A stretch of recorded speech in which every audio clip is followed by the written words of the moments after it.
Antes de você começar a sua caminhada até o dia de Cristo, entenda: Jesus foi um homem de oração. Jesus orou quando criança, Jesus orou para começar o ministério, Jesus orou quando tentaram aclamá-lo como rei, Jesus orou no Getsemane, Jesus orou na cruz, e a Bíblia diz que ele ora até hoje, pois ele está à direita de Deus, orando por nós.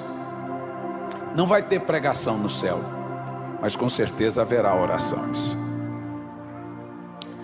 Se você não se habituar urgentemente à oração, escute bem o que eu vou te dizer: qualquer crente que não estiver na oração daqui a alguns dias não irá ficar de pé diante da terrível apostasia.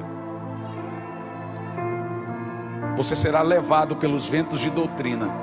O espírito da justiça própria e rebelião de Adão dentro do coração das pessoas irá sucumbir você.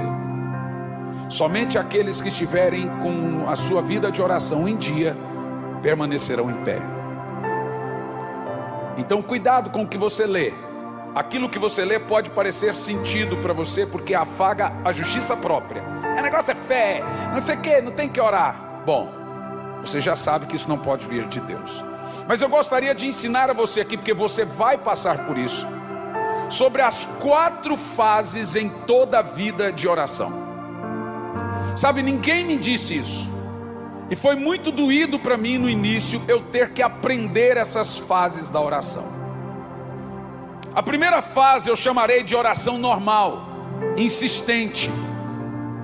Essa é a oração de todo aquele que quer orar, mas ainda não atingiu a maturidade espiritual para ser eu brinco, um orador profissional. Mas essa fase, ela é necessária. Por quê?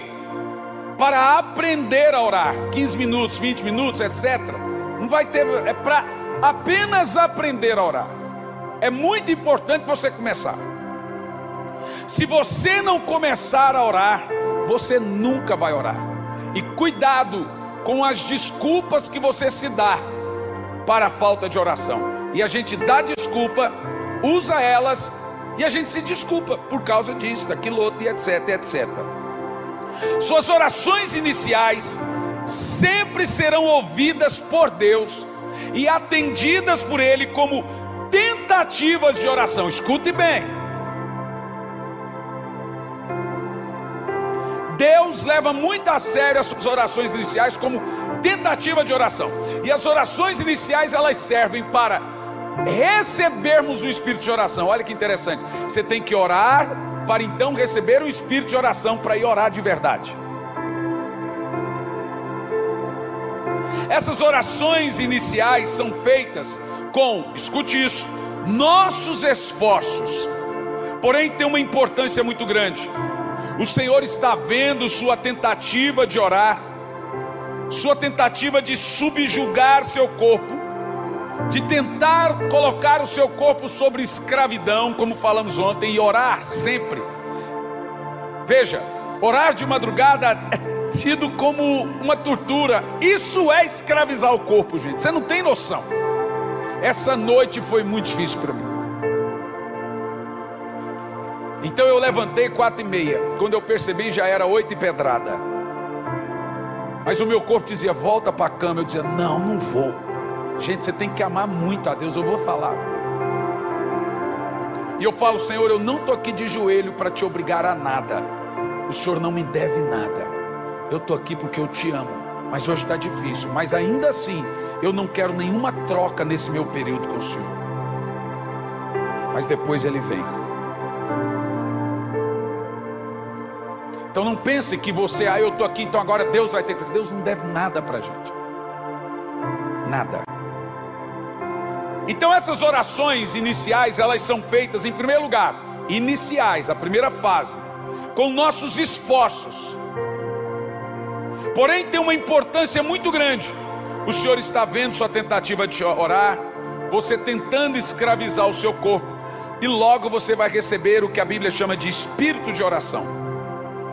E aí você vai orar com muito prazer.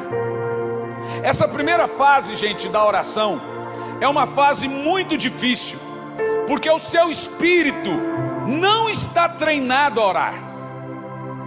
Você está treinando a carne a orar. Nem a carne e nem o espírito estão treinados a orar. Por isso você tem essa dificuldade do sono, do cansaço. O telefone toca, abre a boca, dá 20 minutos, some as palavras. Essa é a fase que oramos insistentemente, muitas vezes até sem vontade, para nos acostumarmos.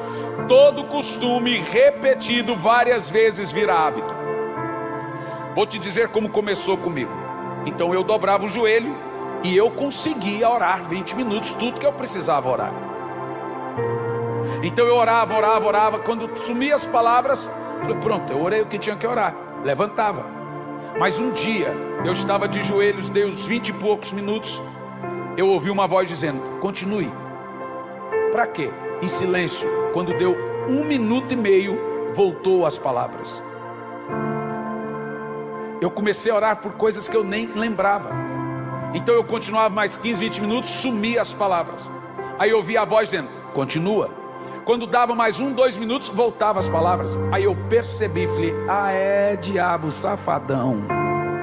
Eu percebi que a oração é uma guerra. O diabo tira as palavras, o Espírito Santo vem e põe as palavras. O diabo tira as palavras, o Espírito Santo põe as palavras. Então o que você faz? Continue. Vai ter um momento que vai sumir tudo, vai parecer que você orou tudo. Fique ali por mais 1, 2 minutos. O Espírito Santo vem e começa a lembrar você o que você deve orar. Falou, uau, eu não falei sobre isso. Aí o diabo vem e fala, orei. Aí parece que terminou, você tenta levantar. Continue. Ele vem e lembra. Daqui um pouco você não percebe, as horas foram embora. Isso acontece na fase inicial, insistente, para que vire hábito. E aí, quando passar ali uns 30 dias, eu disse e repito, se você orar todo dia, 1 hora por 30 dias, você irá orar até Jesus voltar. E em 30 dias sua vida muda completamente. Tudo vai mudar. Há demônios, há coisas, há ciclos de derrotas na nossa vida que só são quebradas com jejum e oração. Repetições de derrota, começa um comércio, não consegue, dá errado, com um emprego, não dá. Você não vai vencer isso se você não começar a fazer violência, que é jejum e oração. Sobre o jejum, um hábito, uma vez por mês, faz um jejum urgente de 3 dias. Faça 2 jejuns de semana de 24 horas. Vai ser bom para a sua saúde física e espiritual. Mas consagre antes. Começou o jejum, consagre ele. Terminou o jejum, consagre ele. E não quebre, isso irrita a Deus. Faça 2 vezes por semana. Uma vez por mês, um de 3 dias. Que dá... tem que ser 3 dias certinhos. Porque você vai perceber que há ciclos de derrotas na sua vida, de fracasso, de recaídas, de ataques, de nervosismos, de rejeição, de perseguição, de problemas financeiros que só serão quebrados nessas horas. Aonde a arca de Deus entrar, vai ter prosperidade. E a arca hoje é o seu quarto de oração. É lá que ele está. A segunda fase, eu vou chamar, e guarde isso aí, aqui entra o que você vai ler no livro. Fase do derretimento, ou quebrantamento. Quando você ficar insistindo em orar, todo dia, 15, 20 minutos, daqui um pouco vai dar 30, você quer ver? Quem orou hoje? Quem orou mais de 16 minutos? Viu?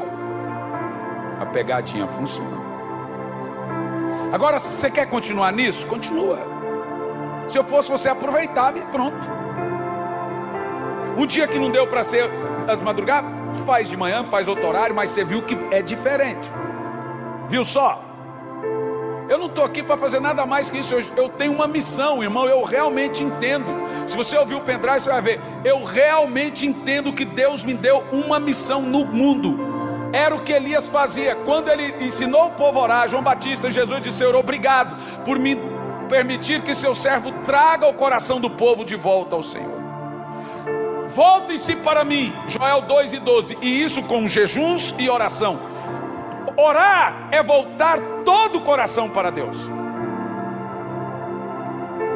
Então você viu que funciona? Continue. Continue. Agora, quando você orar todos os dias por um certo período, ela vai intensificando, vai entrar uma fase na sua vida. Eu vou te alertar, preste atenção nisso. Quando ele pôr fogo em você, você será derretido. Acontece um fenômeno. Toda a sua família e até você vai pensar que você está com um problema emocional, porque vai virar uma choradeira. Eu recebi um telefonema de uma pastora esses dias, uma. Pastor, não sei o que está acontecendo, eu estou muito mal. O que foi, Renata? Não sei. O senhor ensinou aqui a igreja a orar em 3 semanas, e agora eu só choro, eu não sei. Será que eu preciso procurar um médico? Eu falei, Renata, calma, você está muito bem agora. Mas o meu marido está preocupado, meus filhos. Então você vai fazer o que eu fiz. Você vai chamar seu esposo, seus filhos, vão falar, eu não estou com depressão, eu estou em fase de quebrantamento. E aí? Eu comecei a dizer para ela, vai demorar isso, porque os seus olhos agora são olhos molhados. A vida de quem ora tem os olhos lacrimejados. Você quer ver? Eu sei quem ora e quem não ora. Quem ora não tem olho fundo e seco. Os olhos estão sempre molhados, porque ele começa durante o dia com Deus e ele passa o resto do dia pensando nele. Então agora ela chamou a família e disse, olha, aconteceu isso, o Senhor está me derretendo, estou numa fase de derretimento. E o marido e os filhos entenderam. Então ela está cozinhando, eu tenho que voltar para o quarto. Então ela queria voltar para o quarto para estar com Deus. É um período tão tremendo que você está ali no quarto, você fala, Senhor, eu não quero ir lá fora, eu não quero vender livro, eu não quero nem pregar, deixa eu ficar aqui. Aí a hora que o Senhor fala assim, agora que você tem que ir para lá. É o momento do derretimento que você só quer ele tocou em você. Você está tendo uma visitação dele. E isso acontece quando você tem o espírito de oração. E o espírito de oração, o Espírito Santo, ele vai destroçar você. Por quê? Ele vai queimar tudo que for madeira, feno e palha. Ele está queimando a vela. A voz de Deus tem 2 tons e 2 sentidos. Jeremias disse que ela é uma marreta. Joel disse que ela é o fogo. Para coração de pedra precisa de marreta. Para coração de carne precisa de fogo. Porque coração de pedra não pega fogo. O problema é que a marreta quebra. É quando ele machuca. É quando ele tira. É quando perde emprego. É porque Deus está falando. O cara não quebra, ele está batendo nele. Pá, pá, pá. Eu, quando a coisa está ficando complicada, eu falo assim, eu não preciso da marreta, já entendi. Basta o fogo, eu já entendi. Porque a marreta, aí filho fica doente, problema, porque o cara está com o coração tão duro, que é só a marreta para quebrar. Coração de pedra não pega fogo. Então o derretimento é isso. É a pessoa quebrantada diante de Deus. Quebrantamento é uma função necessária para o adorador. Deus não gosta de gente seca. A presença dele deve nos constranger, deve nos quebrantar. Então quando você entrar na fase do derretimento, estou te ensinando já, você se sentirá destruído. Minha esposa falava para o Jean, olha, veja bem, Jean, seu pai deve estar com depressão. Vamos, e falava só os dois, vamos dar um jeito, procurar um médico. Ele está calado, fica só naquele quarto lá agora, e sai. Eu sou bem ranhento, então eu ponho uma toalha e começa, e fica aquela poça. E a fase do derretimento. E quando você entra nela, logo que você dobra o joelho, você já começa, não precisa falar nada, já vem as lágrimas. É a segunda fase da sua vida de oração. É quando ele vem, queima a madeira, feno e palha, ele derrete. Porque ele começa a mostrar tanta coisa em você, você fala, não é possível que eu sou salvo. E aí ele vai queimando tudo, vai queimando tudo, vai queimando tudo, derretendo, vai derretendo tudo. Veja bem, oração é queima. Vou dizer de novo, escute bem. Oração é queima. Queima de quê? É nessa fase do derretimento, do quebrantamento, que acontece a queima do ego. O que é ego?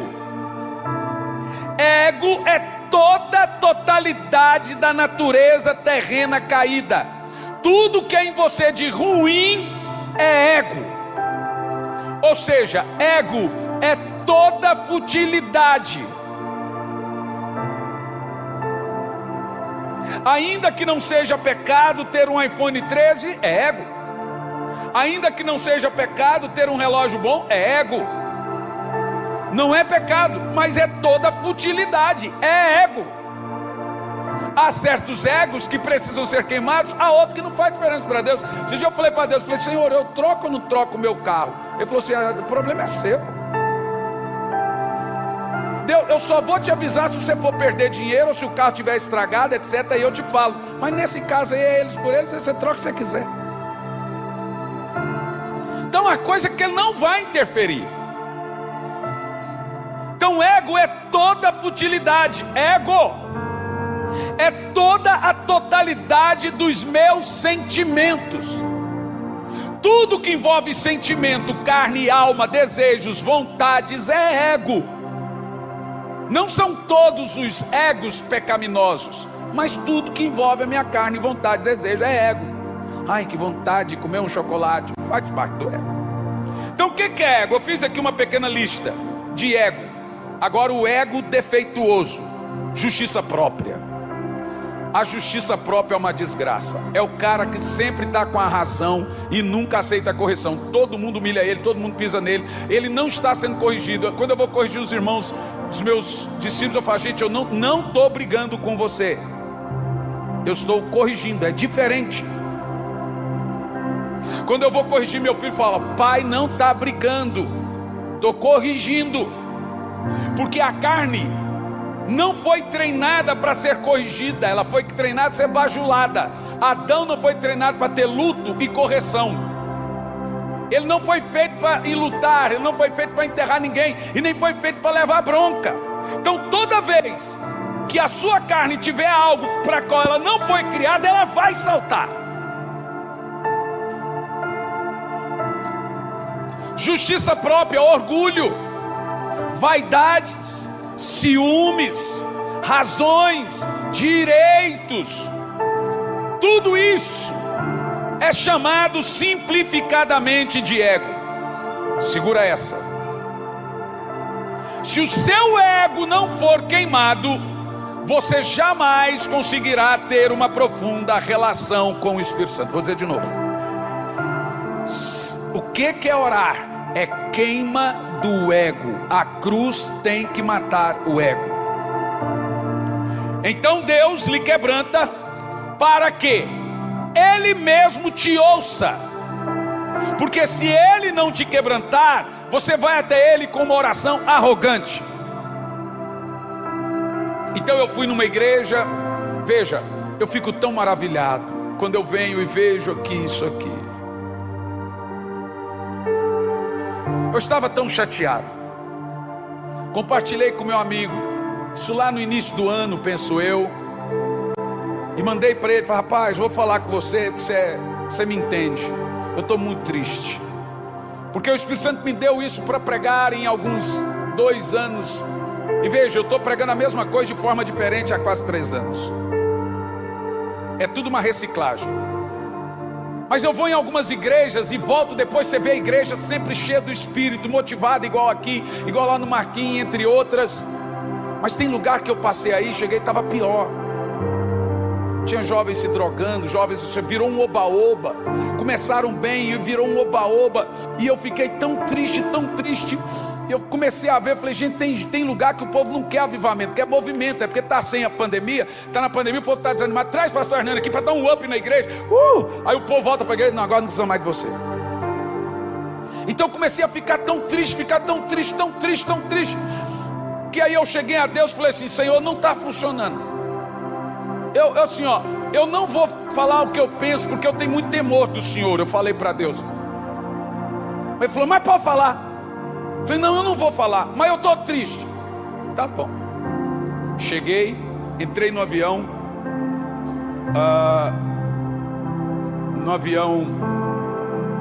De Londres para Milão. Foi quando veio o livro.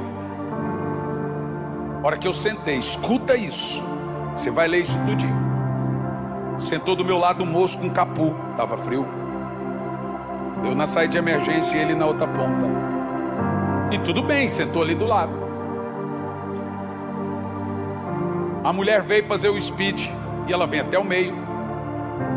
Então normalmente ela pede ajuda para quem está sentado ou põe em cima. Ela foi e pôs no banco. Ela não viu que tinha alguém ali. A hora que ela fez isso, eu falei, eu estava vendo aquele homem ali, mais ninguém. Quando ela fez isso, ele estava aqui, fez assim,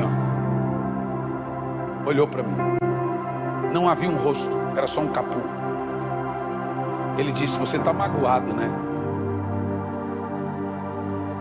Você está sem coragem de falar. Eu falei assim, eu tenho muito temor para falar o que eu estou pensando. Mas eu estou, porque o Senhor me deu uma mensagem. O Senhor me apareceu, falou, eu vou te levar para trazer os corações de volta. Mas eu estou indo, Senhor, e em muitos lugares o que eu estou vendo é que não está acontecendo. Ele falou assim, eu vou te dizer uma coisa. Jonas pregou em Nínive, Nínive mudou. Jeremias pregou em Jerusalém, Jerusalém não mudou. Tem 3 tipos de pessoas que te escutam aqui dentro do avião. Ele disse, as que ouvem mudam na hora, as que ouvem demoram a mudar, e as que ouvem nunca mais mudarão. Falei, então por que o Senhor está me mandando pregar? Para que elas fiquem desculpáveis. Há lugares que eu te levo para tratar eles. Nunca mais terão desculpas. Falei, mas Senhor, então é caso perdido. Ele falou, essa oração é arrogante. Você está dizendo que tudo que você está fazendo é perdido. Isso é uma oração arrogante. Sou eu que faço a obra, então por que é perdido? Falei, tá, o que eu faço? Ele falou assim, muitos líderes têm vícios, constroem muitos ídolos no coração. É vários tipos de ídolos. Eles tentam, mas não conseguem. Falei, então o que eu tenho que fazer? Ele falou assim, foca nas crianças. A hora que ele falou, opa. Ele falou, de 10 a 15 anos, daqui 10 a 15, 20 anos, eles serão os avivalistas. Então, taca fogo. Você é uma vela que vai ficar pondo fogo nas outras velas. Irmão, eu já estava angustiado, eu não prestava para mais nada. E a hora que ele falou assim, eu vou levantar uma geração diferente.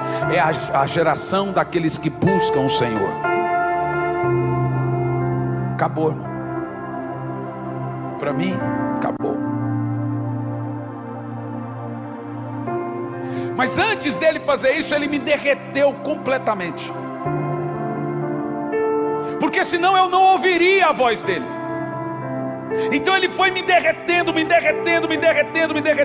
As jovens que estão tão derretidas que o pai bateu na porta do jovem. O rapaz que era um bandista e falou assim, vem assistir uma série, vem jogar um videogame, você está muito tempo nesse quarto. O menino já estava orando 4 horas. Falei, tem que tratar os pais. Aí chamou o pastor, pastor, estou preocupado, eu acho que meu filho está meio fanático. Agora é só ler Bíblia, ora, ler Bíblia, ora. E o pastor falou assim, está falando palavrão? Não. Está gritando? Não. Está desobedecendo? Não. Porque antes era terrível. Então fica quieto, irmão. Deixa o menino. Então você vai ter experiências com o Senhor, mas elas só irão acontecer depois que Ele te derreter. Então olha aqui, jovem, criança, todos vocês. Quando você tem aquela sensação de um choro incontrolável, é Ele derretendo, você não tem que segurar.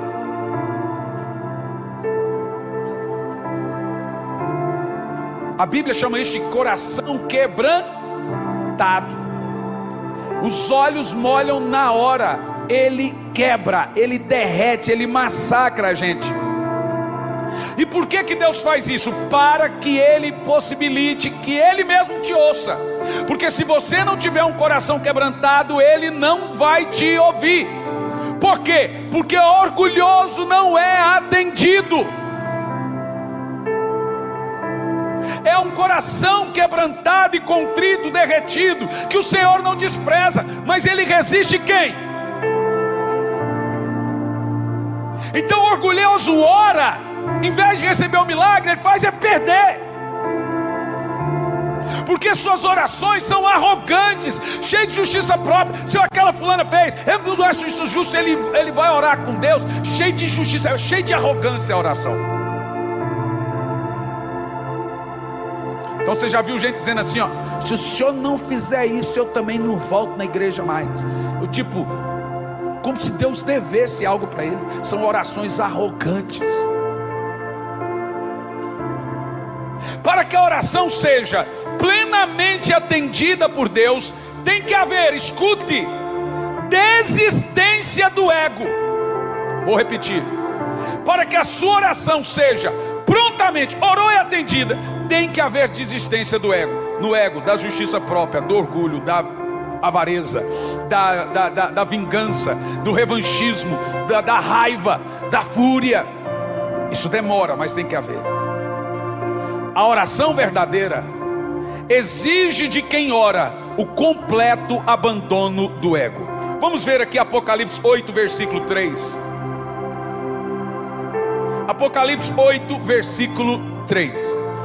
Ele colocou o derretimento dos céus, é o derretimento dos servos. Mas ficou bom dos céus também. Apocalipse 8, versículo 3. Observe esse texto aqui. Veio outro anjo e ficou em pé junto ao altar com um incensário de ouro. Lembra que eu falei a você que um anjo pega as suas orações e leva para o incensário? Olha aqui, ó. Continua. E foi-lhe dado muito incenso para oferecê-lo com as orações de todos os santos sobre o altar de ouro que se acha dentro do altar. Olha que coisa poderosa. Todas as suas orações verdadeiras são recolhidas toda hora que você ora e põe do lado do trono de Deus. E esse altar é chamado de altar de ouro. É onde todas as orações são colocadas lá. E o Senhor acompanha cada uma delas. Notem que João fala da oração como um incenso, cuja fumaça sobe diante de Deus e é recebida por Ele. Lembra o tabernáculo agora. Então, quando você for ao Senhor, derrame seu coração e sua alma na presença dEle, para subir. É assim que a fumaça sobre a Ele. Notem que a figura da oração aqui é queimar um incenso. Essa fumaça é a oração. Entendeu o que eu disse? O incenso é nossa oração e a fumaça é a nossa alma. Aquele incenso sendo queimado é a oração. A fumaça subindo é a alma, é o ego, é a futilidade. Ou seja, a fumaça só sobe quando o incenso é derretido.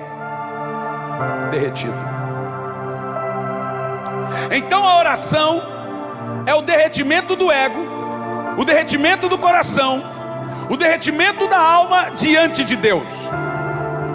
Na oração, a alma precisa subir a Deus como sacrifício. Veja Romanos 12, versículo 1. Romanos 12 e 1. Você vai entender o que é oração. Vamos ler todos? Rogo-vos, pois, irmãos, pelas misericórdias de Deus, que apresentei o vosso como sacrifício vivo, santo, agradável a Deus, que é o vosso. Orar é culto sem plateia, na realidade com a maior de todas. Paulo diz então que o corpo oferecido é um culto, é um sacrifício.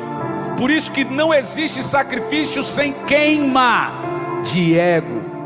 O que você oferece no altar da sua oração é o seu ego. Senhor, eu vou pedir perdão como sacrifício, eu preciso me humilhar. Ah, mas eu tenho a razão. Você tem que sacrificar sua razão. É por isso que eu não gosto de pregações modernas dos coaches, porque eles alimentam a justiça própria da pessoa, faz ela se amar ainda mais. Em vez da pessoa ofertar a Deus a justiça própria, ela faz se encher de justiça própria.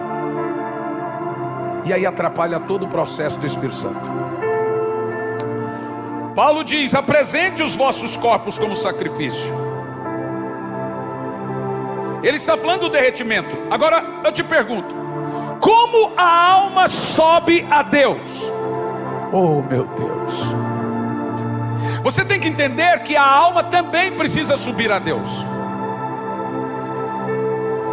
É o vosso espírito, corpo e alma que devem ser santificados. O espírito já quer orar, é a carne e a futilidade que não. Então como que a alma sobe a Deus? Só quando a alma é derretida que ela sobe a Deus. Oração é quando sua alma é completamente derramada, queimada diante do Senhor. Ana diz em 1 Samuel 1,15: eu estava derretendo, derramando a minha alma perante o Senhor. Esse derramar da alma perante o Senhor é um incenso, e esse incenso é uma entrega total do ego a Deus. O incenso oferecido pelos magos, depositado aos pés de Jesus, é um retrato da oração e adoração que fazemos a Ele diariamente. Sabe, quem não tem nada para dar a Deus em oração, tem que se dar a Ele. Tem uma música bonita: eu não trouxe nada, eu não trouxe nada. É verdade, Senhor, eu falo: Senhor, eu não trouxe nada. Então eu vou me dar para o Senhor aqui, porque eu não tenho nada para dar agora. O que você pode dar a um Deus que tem tudo? Filho meu, dá-me o seu.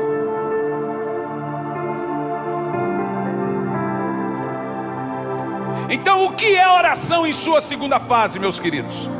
Oração em sua segunda fase é o mais profundo nível de quebrantamento diante de Deus.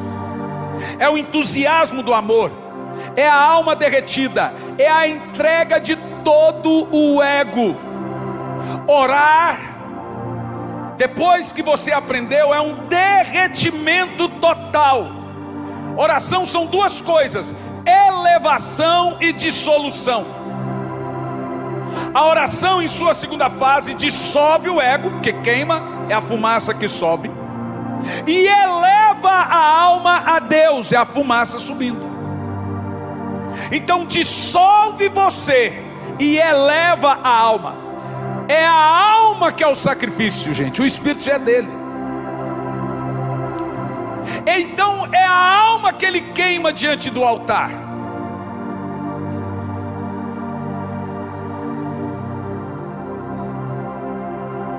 Esse derretimento, essa queima de ego que fazem com que a alma suba ao Senhor. Quanto mais lágrimas cair, mais derretimento, mais sacrifício chega no céu. Essa é uma geração de olhos secos.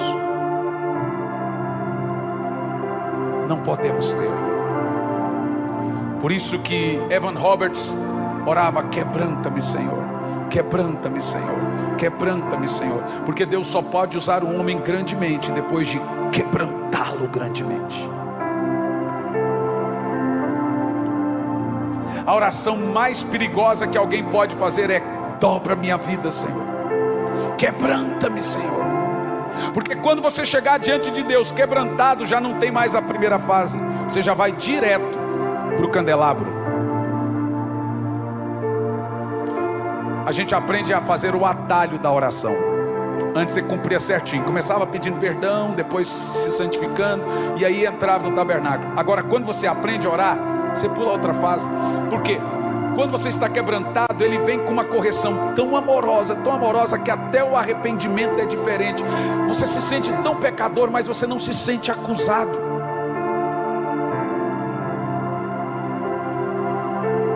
Como é maravilhoso. Bom, quando eu cheguei na Argentina, antes de ir para pregar, eu vi o tamanho daquele local. Falei, meu Deus, vai ter tanta gente nesse negócio. Estendi, falei, ó, eu já orei de manhã, mas eu sabia que eu tinha que orar mais, que para mim era uma pressão muito grande. Estendi a minha toalha. E quando eu chego e não estendo, o Espírito Santo, eu falei, você não vai estender para mim um tapete, não? Ele gosta de rotina, gente. Se você construir uma rotina diferente da minha, da sua, ele vai contar com ela. Já aconteceu de eu não ir ouvir um assovio assim, ó. Você criou uma rotina para ele, ele vai contar com ela. Ele vai saber que você priorizou ele, então ele vai contar com aquilo. Aí a hora que eu deitei, eu disse só uma coisa, eu falei, Senhor, eu sou seu jumentinho só. Aquele que Jesus montou, eu me sinto assim. Como pode usar, a única coisa que eu disse, como pode usar alguém tão débil como eu? Gente, não me lembro de mais nada. Eu não tinha mais nenhuma palavra para dizer, de tantas lágrimas. Quando eu disse para ele, não sou nada, parecia que eu estava dentro de uma nuvem de glória. Parecia que eu estava envolvido de um amor tão grande. E ele queria agora me convencer que, não, você é muito sim para mim, isso é muito importante. Então um dia um discípulo meu me disse assim, pastor, o senhor vai me pôr para pregar, o senhor acha que eu tenho capacidade? Eu falei, não, por isso mesmo que eu vou te colocar. Você não tem capacidade nenhuma. Por isso que eu disse que o segredo é sempre achar que você não merece estar onde você está. A justiça própria acha que você é o melhor que canta, você é o melhor líder, mas a vida com o Senhor faz você falar assim, olha, apesar de mim. Fui convidado, escute bem, eu tinha passado por uma humilhação tão grande esses dias, tão grande, que eu estava azedo. Quando eu falei com meu amigo, falei, eu vou falar só com você, azedo, sabe o coração azedando? Falei, eu vou falar com você, não vai resolver muito falar com você, mas falei, e agora eu vou orar. E eu já orei tanto por isso, que chegou uma hora que o Espírito Santo falou assim, de novo essa história? E o meu coração estava azedo. Ele falou assim, mas você está aqui se humilhando. Eu falei, Senhor, tira do meu coração isso. O Senhor nunca me prometeu nada disso, então eu nem mereço estar fazendo o que estou fazendo. E eu realmente, irmão, 3 horas da manhã meu telefone toca. Pastor Ezenete, um evento aqui em Brasília chamado Ação Brasil. Todos os pregadores do Brasil, e tudo que é cantor diante do trono, os mais importantes. O presidente da república estava lá, todos os ministros estavam lá, na arena da Sara, nossa terra. Eu nunca vi essa irmã, nunca conversei com ela, agora nos tornamos grandes amigos. Uma mulher de oração, mulher de Deus. Eles estavam reunidos, que tinham que achar um avivalista para fechar o evento. Então colocaram na mesa o nome de Benny Hinn, Randy Clark, Michael Cooley, tantos, um monte. Eles podiam levar o que eles quisessem. E a Zenete dizia, não é isso aí. O Espírito Santo falou que não é, vamos orar mais um pouco. E orando, o Espírito Santo deu o meu nome na boca dela. Fulano. Quem que é ele, Espírito Santo? O Espírito Santo falou para ela, não importa que você conhece ou não, eu conheço. Ela falou assim, se é de Deus eu vou ligar, vai estar orando. Ela ligou. E eu estava prostrado. Falei, pastora, você me perdoa, eu não posso falar com você agora. De manhã você me liga. Eu estou com o meu Senhor agora. Depois só me liga. Aí ela ligou de manhã. Pastor, nós tivemos dezenas de homens de Deus por uma semana orando. Um evento. Gente, nós fomos com 4.000 pessoas para a frente da esplanada do lado da STF. Era o que? 3 horas da manhã. Orando e batendo pandeiro. Parecia a vigília de monte. Mas foi uma coisa sobrenatural. Havia milhares de pessoas, eu fui o último. Ela olhou para mim e disse, olha, nem sei seu nome direito. E o pastor Márcio falou para ela, Zenete, mas você conhece esse menino? Eu falei, eu não tenho que conhecer nada não, pastor Márcio. O Espírito Santo falou que é ele que conhece.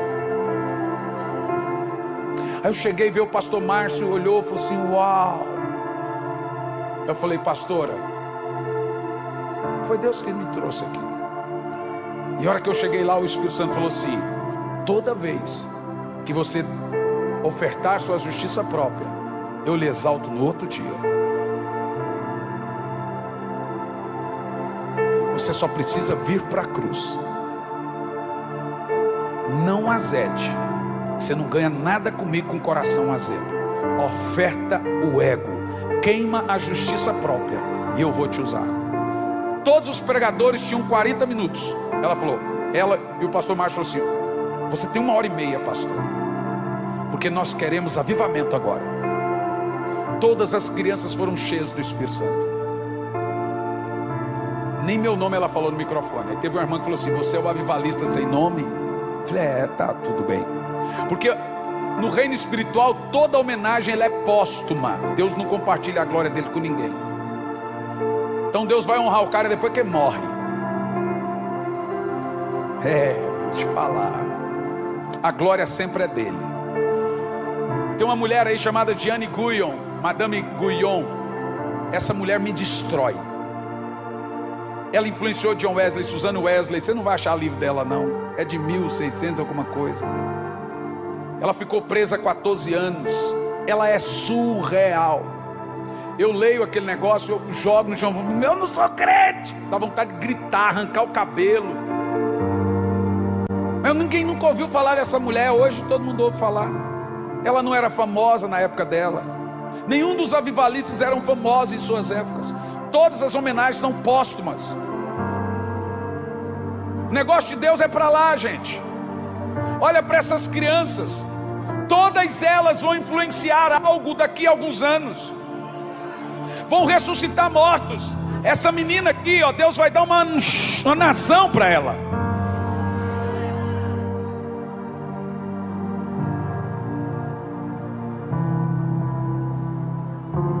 Mas nós precisamos entender que essa é a pior geração do mundo, mas também é a mais profética. Por isso que avivamento é o contra-ataque de Deus aos ataques da sua igreja. O diabo já está com tudo montado contra essa geração. Deus já está com tudo montado contra o diabo.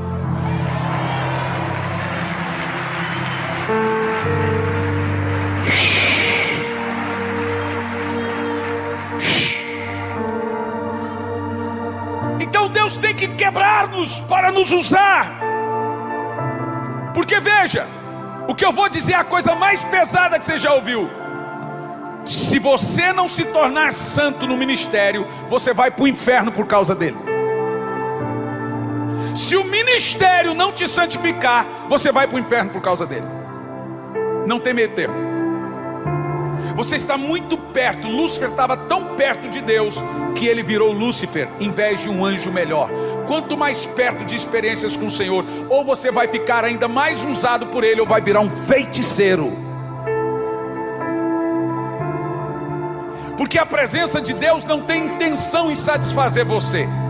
Quanto mais perto dele, mais fome dele. Não satisfeito, é mais e mais e mais e mais. Você sabe que tem mais, é mais profundo. Porque revelações sobrenaturais não estarão em mentes superficiais. Revelações profundas não estarão em corações rasos.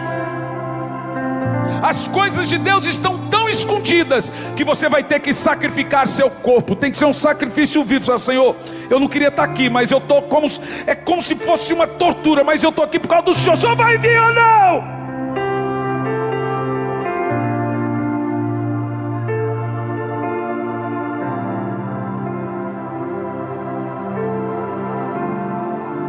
Teve um rapaz que escreveu na rede social falando de mim, vídeo, né? Se esse pastor for a metade do que ele diz aí, ele nem devia estar na terra mais. Não. Ainda não me chamar de Beuzebu. Não tem problema. Fariseu já somos. Mas o meu negócio é com Jesus, gente. Eu sei que você é apaixonado por Jesus. Eu sei que tem muita gente apaixonada. Eu duvido que você é mais do que eu.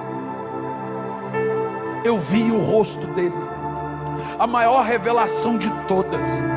Paulo viu, Estevão viu, Daniel viu e caiu, viu como ancião de dia, João viu e caiu feito morto. Quando você o vir, acabou a sua vida.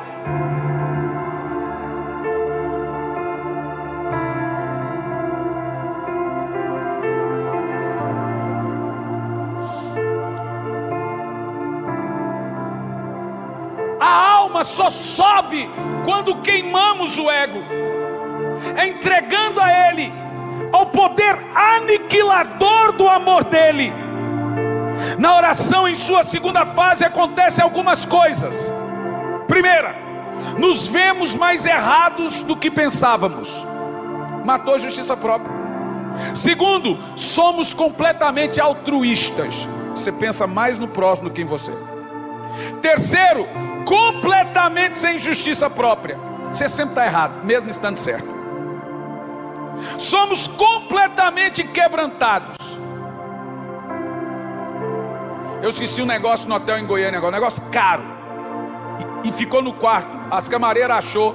Agora minha esposa ligou, quando foi lá veio um do Paraguai, trocaram.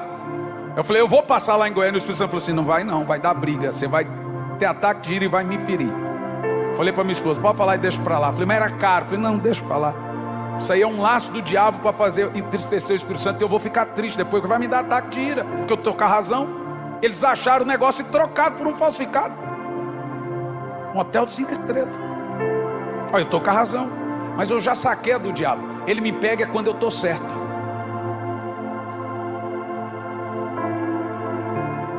Entendeu? Nós passamos a agir com base na obra do Espírito em nossa vida. É isso que a Bíblia chama de nascer do Espírito. Nesse momento a carne não tem mais poder em nossa vida, nenhum poder. Nosso ego passa a sofrer um absurdo derretimento, e isso sobe ao Senhor como fumaça, como fragrância. E esse é o culto que Paulo fala, que é o sacrifício que Deus aceita. Essa queima, esse derretimento é essencial e imprescindível, que se você quiser experimentar o Espírito no mais profundo, precisa queimar. É somente pela total aniquilação. Veja que o que eu estou pregando é tudo contrário do que a teologia moderna ensina. Você é bom, você é não. Você não é. Você é um jumentinho. Nós somos caídos, nós somos dependentes da graça, do amor dele. Mas ele nos dá tanto amor, que até o pecado que ele mostra, eu não me sinto culpado, eu me sinto amado. Ele tira com todo amor aquilo. Mas a minha justiça própria, vem com aquele espírito adâmico. O Senhor me mandou embora de casa, eu fui exilado. Por quê? A orfandade, a rejeição está no coração de todos, porque fomos rejeitados lá no jardim. Estamos fora de casa, estamos no exílio.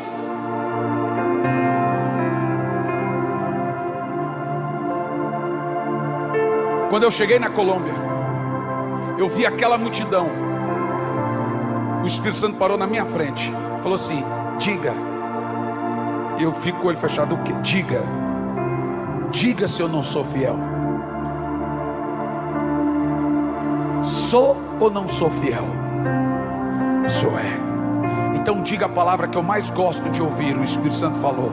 Falei, eu sei o que o Senhor mais gosta de ouvir, porque eu falo, eu te conheço e o Senhor me conhece. O Senhor me seduziu e eu me deixei ser seduzido. Então fala o que eu mais gosto. O Senhor é bom e a sua bondade dura para sempre. Essa que eu gosto.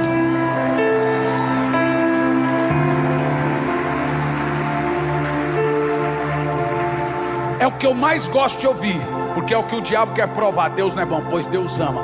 O Senhor é bom e a sua bondade dura para sempre. Então eu já começo. O Senhor gosta? Agora diga o Senhor para mim o que eu mais gosto de ouvir. Quero ver se o Senhor sabe. Sei. Então fala, eu sou seu pai.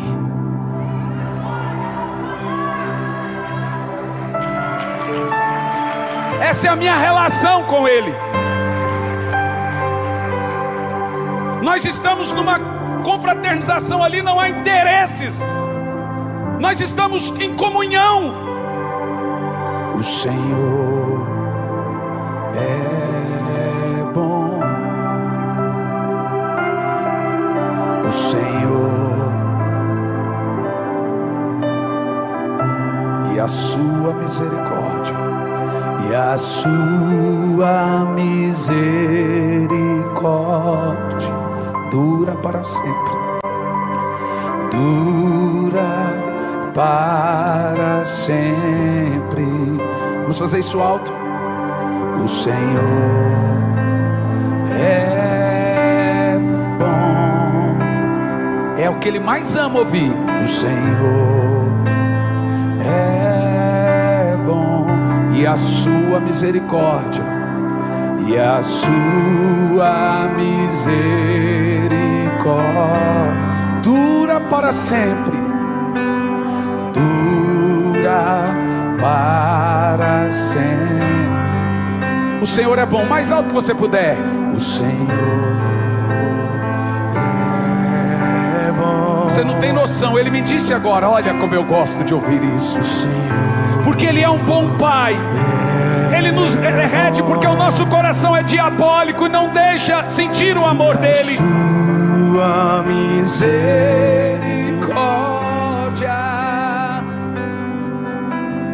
dura para sempre.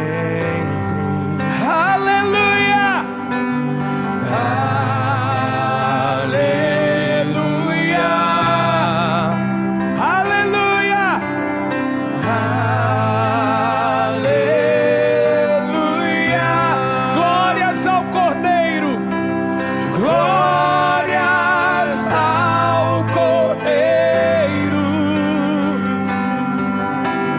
glórias ao Cordeiro. O Senhor é bom, o Senhor é bom, o Senhor é bom, e a sua misericórdia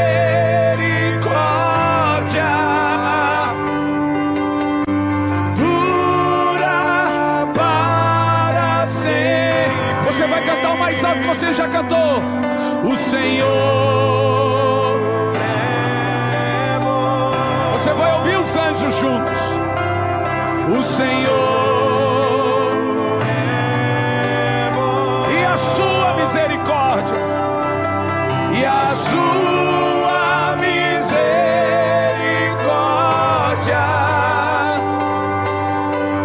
dura para sempre. Aleluia, aleluia. Oh meu Deus, aleluia.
precisa ouvir o que eu vou dizer, senão o diabo te pega na esquina depois que você for quebrantado. Total atenção, essa é a parte mais importante. Escute isso. Você precisa ouvir isso. Eu sei que já estamos derretidos aqui, mas você precisa ouvir isso. Toda pessoa, depois de longos períodos de quebrantamento e lágrimas, passam por um longo período de sequidão. Salmo 84, versículo 6 nos mostra que logo depois de um quebrantamento, existe um período na minha vida de oração chamado aridez. Imagine você está vindo de um quebrantamento de muitas lágrimas, mas depois passa tudo. Você ora e não sente mais. Você vai perguntar: Senhor, o que eu fiz? Você não fez nada. Estou te falando, ninguém me ensinou isso. Para mim foi muito difícil. Você toda vez que vai orar, você está quebrantado, mas agora você vai orar e as lágrimas não vêm. Você vai passar por isso. Escute o que eu estou te falando. Você vai passar por isso. Essa fase, escute, porque você vai começar o quebrantamento e você vai passar pela aridez. Não é que você não está sentindo a presença, você não está sentindo a sensação dela, mas ela não vem do diabo, ela vem do próprio Deus. Por que que Deus faz isso? Essa é a fase mais dolorida de todas que eu aprendi às duras penas. Imagine você está cheio de Deus, orando, e é claro, se você está com aquela presença, você vai vir todo dia porque é gostoso, mas de repente Ele seca seus olhos, e a nossa reação é desistir. E é aqui que está o segredo.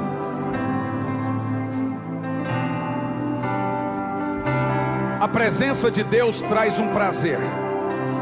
Não tem um dia que você não se levanta em frangalhos, mas de repente tudo para. Ei, presta atenção. Isso é muito importante, porque o diabo pega as pessoas na curva. Todos eles existem nessa hora. Tente se controlar. Isso é racional agora.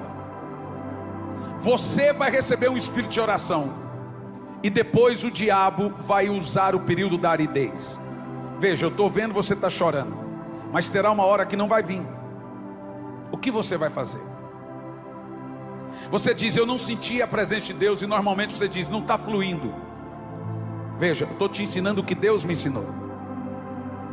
Notem que a Bíblia diz que Jesus foi levado ao deserto pelo Espírito Santo. É o próprio Espírito Santo que nos leva à sequidão, à aridez, o deserto. Isso pode durar uma semana, 2 semanas, 3 semanas, um mês, depois volta às lágrimas de novo, mas vai passar. Nessa fase não sentimos, não resolve esforço, não adianta forçar. Por isso você se sente só. Deus chamou Moisés para falar com ele justamente nesse momento. Era 40 dias, mas Deus só falou com Moisés no final dos 40. Imagina, ele ficou lá sozinho, sem sentir nada. Minha experiência. Por que Deus nos leva à aridez? Guarda aí. Precisamos ser treinados a não andar por sentimento. Segundo, precisamos orar com a mesma intensidade, o mesmo tempo, ainda sem sentir nada. Ele está treinando a carne a não esperar sentir. É rotina e disciplina. Agora, se sentir toda vez é gostoso, é prazer. Terceiro, por isso continua sendo morte do ego. Quarto, precisamos aprender a passar a próxima fase na oração. Só depois de passar pelo deserto que se aprende a constância. Agora entenda, Deus é um Deus que sempre se esconde. E por que Deus faz isso? Porque só tem um propósito em Deus se esconder: tirar você da preguiça. Quando a sua vida de oração vai virando um continuismo, Ele tem que refazer ela. Aí vem a aridez. Ela vem 1, 2, 3, 4 vezes no mês, 3 vezes no ano. Às vezes 1 semana, 2 semanas você está mas amanhã você não sente nada. Ele continua ali, mas Ele quer que você ande por fé. Mas se você não pode diminuir um segundo da sua rotina de oração, porque senão você estava usando Deus para prazer. Quem está entendendo o que eu estou falando? É desejo de Deus nesse período lhe treinar a voltar a buscá-lo e gerar mais busca, e nunca acomodar. Pode parecer durante o período da aridez que ele não está lá, mas ele está lá, gente. Quando você permanece fiel no período da aridez, com o olho seco, a presença retorna a você, mas você precisa insistir, voltar a bater. Isso é direto, até ele voltar. Você terá sempre tempos em tempos na sua vida de oração, um período de aridez. E o que temos que fazer? Permanecer. Mesmo sem palavras, fique o tempo que você sempre ficou. Mesmo sem lágrimas, sem aparente presença, permaneça. E aí entra o quarto e último período. Você terá constância. Constância não é inércia, preguiça. Um avião parado é preguiça. Um avião voando é constância. O preguiçoso não sai do chão. O constante tem a mesma velocidade. A oração é rotina. Então entenda, sua fase de oração agora, todos vocês, você precisa ler os 2 livros que são treinamento. Toda a sua fase, você vai aprender a orar, vai receber um espírito de oração, e isso vai destroçar você. Você vai virar um... Olha aí, o que é isso, gente? Mas o que é isso aqui, gente? O menino está arrebatado. Quem é o pai desse menino? Quem é o pai desse menino? Seu filho? Quantos anos tem? 11. Senhor, quantos anos tem essa menina? 9. Oh Jesus. 8. Explica isso aqui. Ele está derretendo, despejando. Então um dia eu falei: Senhor, o que é que eu faço? Eu tenho que ouvir alguma coisa para as crianças, pregar alguma coisa, vestir uma roupa rasgada. Ele falou: Hernando, só vou te pedir uma coisa, não estraga. Eu traduzo na mente deles. Não tem Espírito Santo Kids.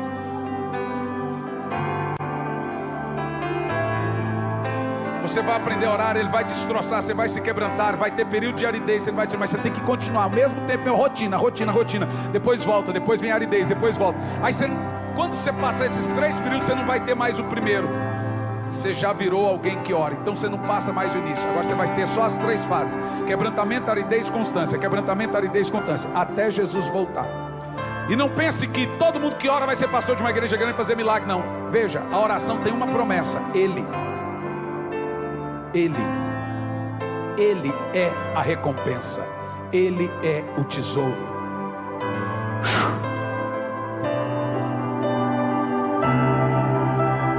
Pega isso aqui. Vocês conseguem pôr no telão isso aqui? Isso aqui dessas crianças aqui. Por favor, tragam todas de 10 anos até 19 anos aqui. Não os menores, só de 10 anos para cima.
está caminhando entre nós.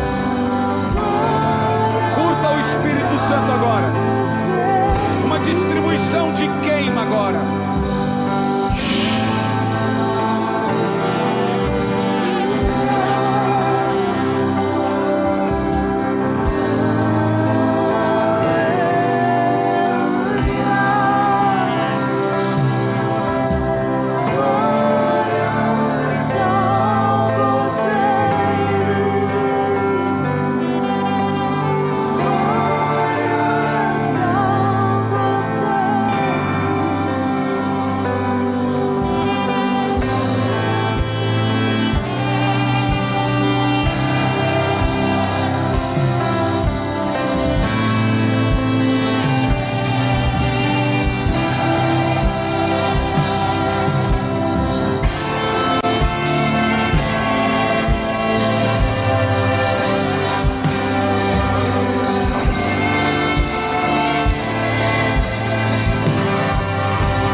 Não se preocupe. Dura para sempre.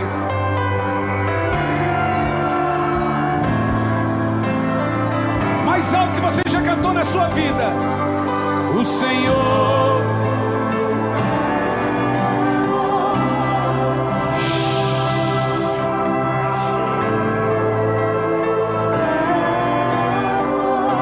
e a sua misericórdia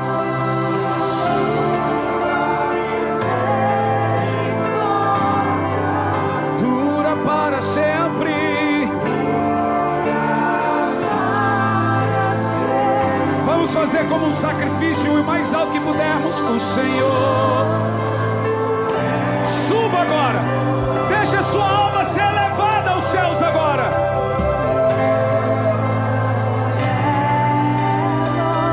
Elevação da adoração. E a sua dura para sempre.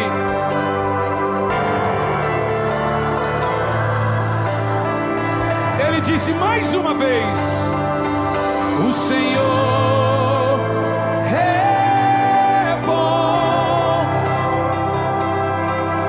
o Senhor é bom. Você vai ver a misericórdia sobre você agora. E a sua misericórdia.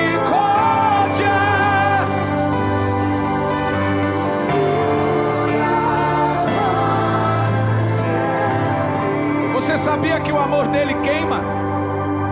Jeremias disse: o seu amor é como fogo. Você vai sentir queimar aí.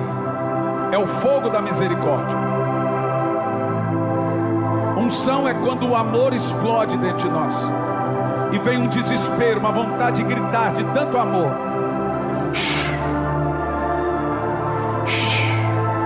Ele diz: eu sou seu pai, sua mãe. Esse desespero não controle. Ele agora lhe dá um amor de pai e de mãe. Ele lhe batiza com fogo do amor. Fogo do amor. Fogo do amor. Fogo do amor.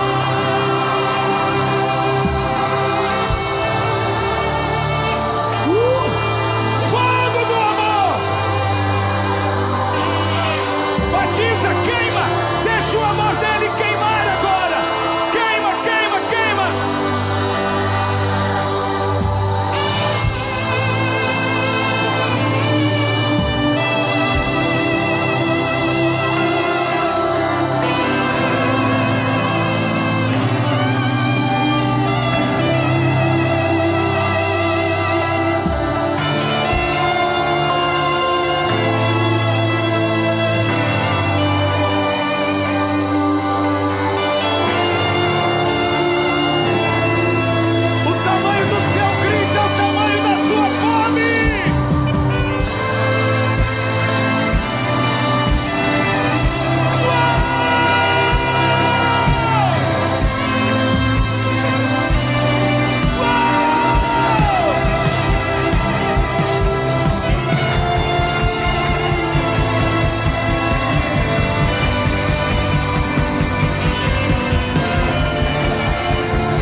Olá, meus queridos, aqui quem fala é Hernandes Santos, sou pastor, sou professor no Instituto Sabedoria e Graça e é disso que venho falar de você agora. Tem muita gente que tem muita vontade de fazer teologia, de concluir um curso em bacharelado em teologia de 2, 3, 4 anos e etc.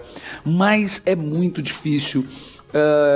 Ainda mais se tratando que você tem que ir lá no curso, disponibilidade de horário e vem as questões de valores. Eu fiz um levantamento por alto dos valores mensais de um curso livre de teologia. Fica na média aí de 500, 600, 700, 800 reais por mês que você paga durante todo o curso. O que nós fizemos? Disponibilizamos uma maneira de você fazer um curso.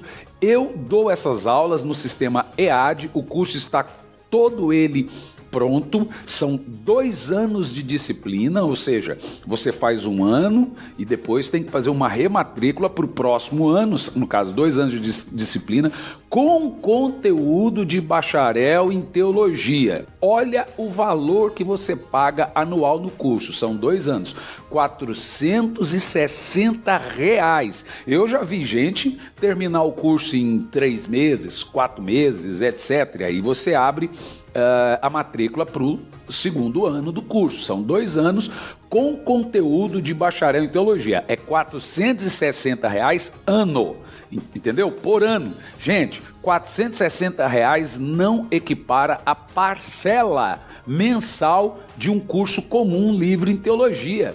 Um curso comum livre em teologia, a média é de 500 para mais por mês. Então você vai fazer R$460 o curso e eu estou dando a aula para você com conteúdo de bacharel em teologia com o sistema EAD. O que é sistema EAD? A gente tira tudo aquilo que é pormenores e vai direto ao ponto. Então tem aula de 1 hora, tem aula de meia hora, tem aula de 15 minutos, tem aula de 20 minutos. Ou seja, tem todas as aulas da teologia sistemática e o certificado chega na sua casa se formando no Instituto Sabedoria e Graca.